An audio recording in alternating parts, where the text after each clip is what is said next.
Overnight, more than 1,000 employees at the U.S. Department of Education were terminated in a round of sweeping cuts. New at 5, Chloe Morrissey talks with the candidates vying to be the next state superintendent of schools about how the cuts could impact schools in our state. President Donald Trump has said he wants to dismantle the U.S. Department of Education and has started the process by gutting the department overnight. Over 1,300 employees now laid off, cutting the agency nearly in half.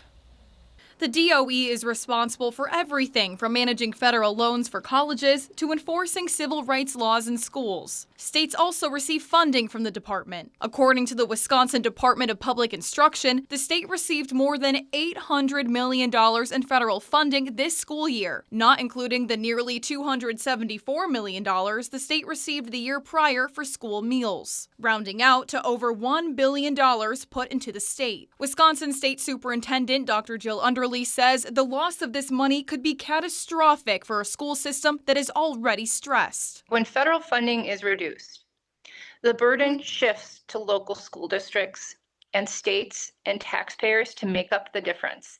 And we can't afford this. Underly says federal cuts could impact vulnerable student populations even harder. Federal spending accounts for 10% of most Wisconsin school budgets. But in higher poverty and rural areas, that money accounts for around 15 to 20% of their budget. I also spoke with state superintendent candidate Brittany Kinzer, who agrees funding cannot be reduced. The federal government must keep its promise to fund students in special education and the resources we need to help our kids from low-income families that need to learn how to read and write.